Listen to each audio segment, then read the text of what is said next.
नहीं, क्या नहीं। मनमोहन सरकार के टाइम पे नहीं, कांग्रेस चाइना ने जरूरत की थी कि वो गलवान में घुसे, अरुणाचल में भाई, घुसे? आपकी सारी आपको चीजें तो सही हिम्मत हैं। नहीं है उनका जवाब आपकी देने सारी की। चीजें सही हैं, लेकिन ये बीएस धनोआ नहीं समझ पा रहे, ये पूर्व वायुसेना प्रमुख ये झूठ बोल रहे हैं, पूर्व एयर चीफ मार्शल फालिहोमी मेजर ये झूठ बोल रहे हैं, मनीष तिवारी झूठ बोल रहे हैं, शिवशंकर मेनन झूठ बोल रहे हैं, ये सारे लोग झूठ बोल रहे हैं। मतलब मुझे हो सकता है आप सच बोल रहे हो, ये आपसे कम जानते हैं पूर्व वायुसेना प्रमुख बीएस धनोआ जी, ये आपसे ज्यादा जानते हैं पूर्व एयर चीफ मार्शल फालिहोमी मेजर जी, लेकिन ये लोग तो ज्यादा ड्रोन जानते हैं ना नहीं पीटा। आपसे भी और मेरे से भी। देखिए, सलमान मनमोहन सिंह ये कह रहे हैं हमारे हाथ बांधे गए थे, जो काम क्यों किया, बांधे थे ड्रोन मुझे नहीं पीटा। समझ में आ रहा, क्यों भाई? हमने देश की सेना का इस्तेमाल नहीं किया इलेक्शन के लिए, हमने जो काम किया साइलेंटली काम किया, पाकिस्तान नाकाम हुआ, कश्मीर में कोई आतंकी नहीं आया। चलिए अब एक काम ये करते हैं, हमने ठीक काम है। किया, डोल नहीं पीटा, देश है। की सेना को इस्तेमाल नहीं किया चुनाव के तो लिए। ये लोग इस्तेमाल करते हैं, ये सर्जिकल स्ट्राइक का इस्तेमाल करते हैं, आप ये कह रहे हैं ना? ये लोग इस्तेमाल करते हैं, पुलवामा का इस्तेमाल करते हैं, यूपी उड़ी के का चुनाव इस्तेमाल में करते किया, हैं। बिल्कुल किया। ठीक है। बीजेपी ने इलेक्शन में हमारी देश के सेना चलिए के अब फोटो शहजाद लगाए। पुनावाला बोलेंगे। अब शहजाद आप बोलिए। शहजाद, आप लोग इस्तेमाल करते हैं, देखिए उनको ना चुनावी फायदा नहीं लेना होता, इसलिए वो पाकिस्तान को घर में घुसकर जाकर नहीं मारते। आप समझ रहे हैं? मतलब इनकी नियत नेक है भैया, आप समझते नहीं है।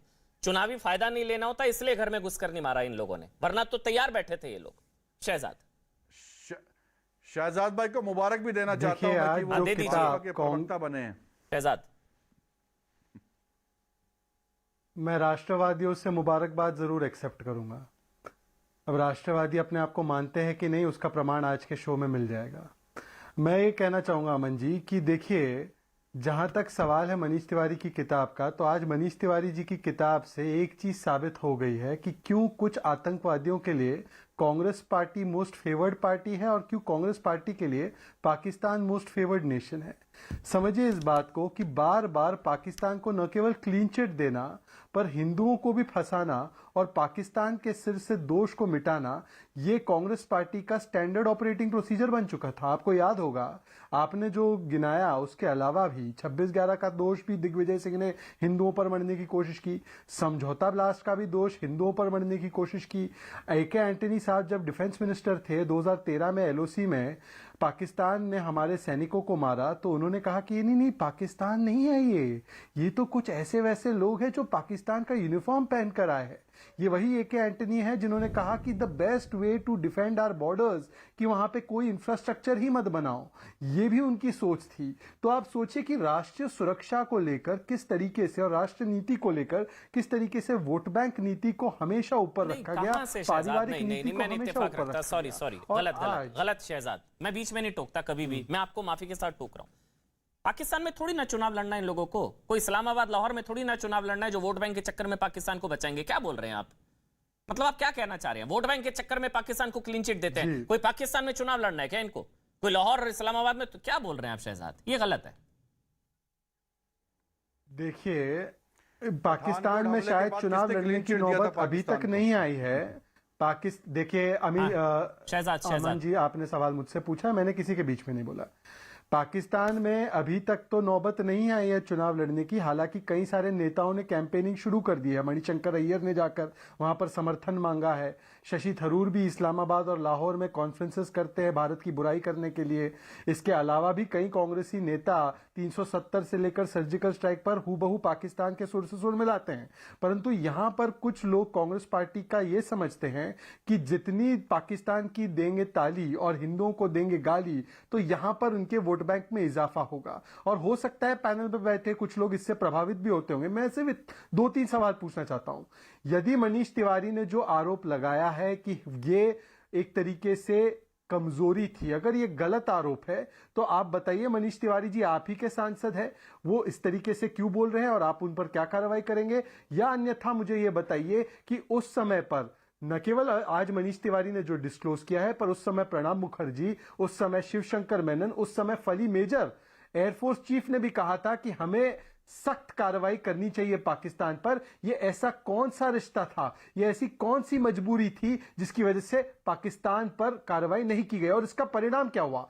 मजबूत और मजबूर नेता के बीच का फर्क समझिए अमन जी। एक मजबूर नेता जिसके हाथ बांध दिए गए, उसने कार्रवाई नहीं की पाकिस्तान पर, तो 2008 से लेकर 14 तक आपको याद होगा हर महीने एक बॉम्ब ब्लास्ट, बड़ा बॉम्ब ब्लास्ट सिविलियन एरिया में होता था। मुंबई के बाद हैदराबाद, हैदराबाद के बाद पुणे, पुणे के बाद दिल्ली, और इस तरीके से कितने बॉम्ब ब्लास्ट, कम से कम 19 बॉम्ब ब्लास्ट हुए।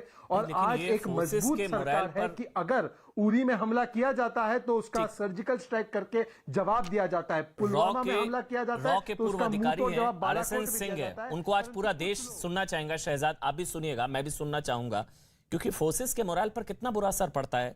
आज जब हम बात कर रहे हैं, अगर बाई चांस ये डिबेट अगर मेजर संदीप उन्नी कृष्णन का कोई परिवार से कोई देख रहा हो, या तुकाराम ओमले के परिवार से कोई देख रहा हो, उनके दिलों पर क्या बीत रही होगी कि सोचिए उन्होंने देश के लिए शहादत दे दी और उन देश के दुश्मनों से बदला नहीं लिया गया पॉलिटिक्स के चक्कर में।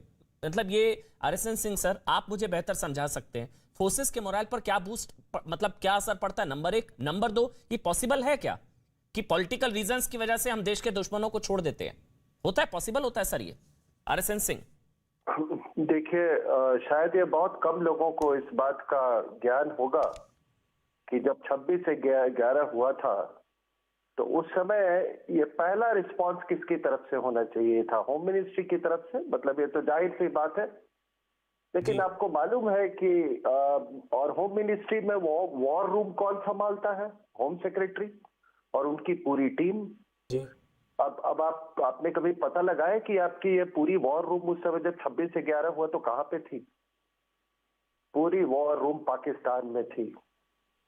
The Home Secretary with the entire Ministry of Home Affairs, key officials, वो लोग पाकिस्तान में थे उस समय जब हमला हो रहा था। और वहां से पाकिस्तान मेहमान नवाजी जो कर रहा था, इनको मरी ले गया, और मरी से इनको कोई टेलीफोन से भी इनका कोई संपर्क नहीं था।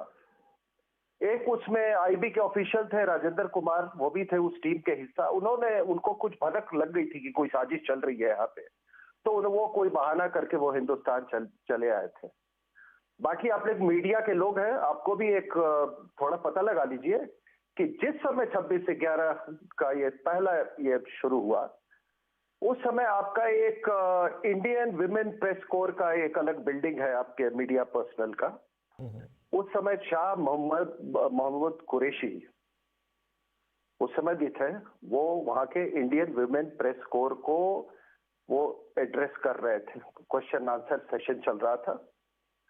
उनको किसी कान में आके कहा, शायद कहा कि शुरू हो गया है। फिर भारत की सरकार ने शाह महमूद कुरैशी को एक स्पेशल हवाई जहाज दी यहां से पाकिस्तान जाने के लिए। ये कौन सा फिक्स्ड मैच था सर? ये कौन सा फिक्स्ड मैच था? देखिए, मैं आपको एक बात बता रहा हूं कि पाकिस्तान मिलिट्री इंटेलिजेंस का नियंत्रण, माफ कीजिएगा बहुत सख्त बात बोल रहा हूं, नियंत्रण केवल पाकिस्तान की राजनीति पर नहीं है।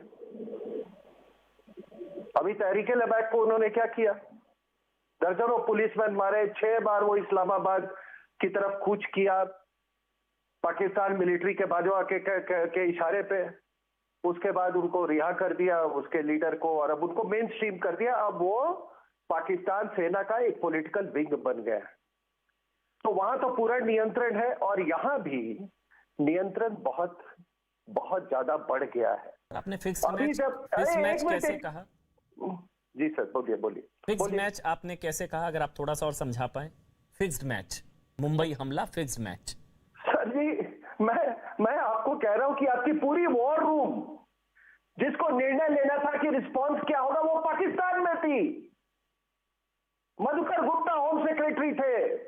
पूरी मिलिट्री जो एमएचए की टीम जो थी, जिनको मिनट टू मिनट निर्णय लेना था, आपकी वॉर रूम पाकिस्तान में थी उस समय। कृपया पता लगा लीजिए। अगर मैं गलत हूं तो मैं टेलीविजन वो पे कहेंगे आना बंद कर दूंगा। पता थोड़ी ना था अटैक हो जाएगा। क्या उनका पक्ष ये होगा, पता थोड़ी ना था अटैक हो जाएगा। तो पता तो इस तरह की अगर आप जिक्र करेंगे तो फिर शाह मोहम्मद कुरैशी यहाँ पर क्या कर रहे थे?